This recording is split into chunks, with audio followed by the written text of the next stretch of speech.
పదవి లేనందుకు నన్ను నమ్ముకున్న వారికి ఏం చేయలేకపోతున్నాను. సీఐల ట్రాన్స్ఫర్స్ విషయంలో ఎమ్మెల్యేల మాట నెగ్గిందన్న బుద్ధా వెంకన్న. తన మాట చెల్లక ఇతరులపై ఆధారపడ్డానని ఆవేదన వ్యక్తం.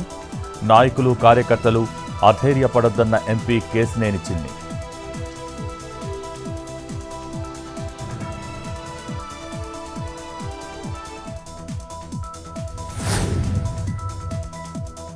ప్రభుత్వ ఉద్యోగాల పేరిట ఘరానా మోసం. అవుట్సోర్సింగ్ విభాగాల్లో ఉద్యోగాలు ఇప్పిస్తానంటూ టోకరా. 15 మంది నుంచి 8,45,000 వసూలు చేసిన ప్రవీణ్. నిందితుడిని అరెస్ట్ చేసిన పోలీసులు.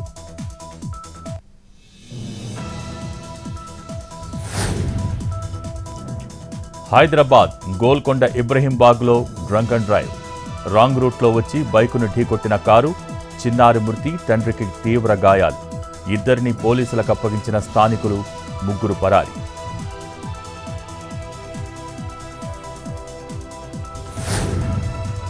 సూర్యాపేట జిల్లా కోదాడలో వరుస చోరీలు. దొంగల ఫోటోలు విడుదల చేసిన పోలీసులు.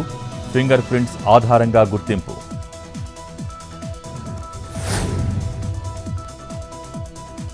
ప్రకాశం జిల్లా మేడపిలో మహిళా దొంగల హల్చల్. యూనియన్ బ్యాంకులో చోరీకి యత్నం. క్యాష్ లాకర్ తెరుచుకోకపోవడంతో వెనుతిరిగిన దొంగలు.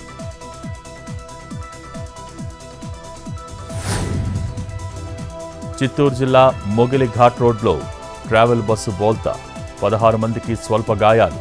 బెంగళూరు నుంచి నెల్లూరు వెళ్తుండగా ఘటన.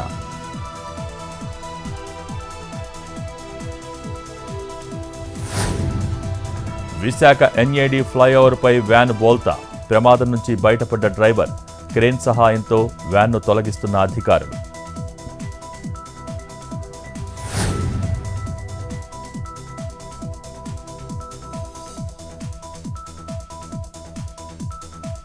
ఉత్తరాఖండ్లో విరిగిపడుతున్న కొండ చర్యలు. కేదార్నాథ్ యాత్ర తాత్కాలికంగా నిలిపివేత. చిక్కుకుపోయిన 1600 మంది యాత్రికులు. రంగంలోకి దిగిన ఎన్డీఆర్ఎఫ్, ఎస్డీఆర్ఎఫ్, ఆర్మీ బృందాలు.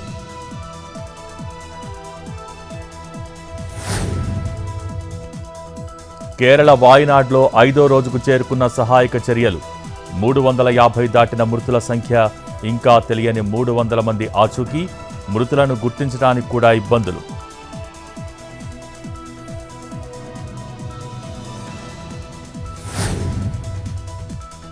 జార్ఖండ్ రాజధాని రాంచీలో కుండపోత వానలు. అన్ని విద్యాసంస్థలకు సెలవు ప్రకటించిన సర్కార్. ప్రజలు అప్రమత్తంగా ఉండాలంటూ సీఎం హేమంత్ సందేశం.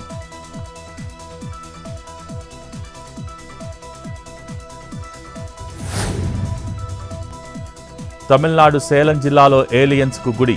3 ఎకరాల్లో ఆలయం నిర్మించిన మల్లమూపం బట్టివాసి. ప్రకృతి వైపరీత్యాలను నివారించే శక్తి ఏలియన్స్కు ఉందని నమ్మిక.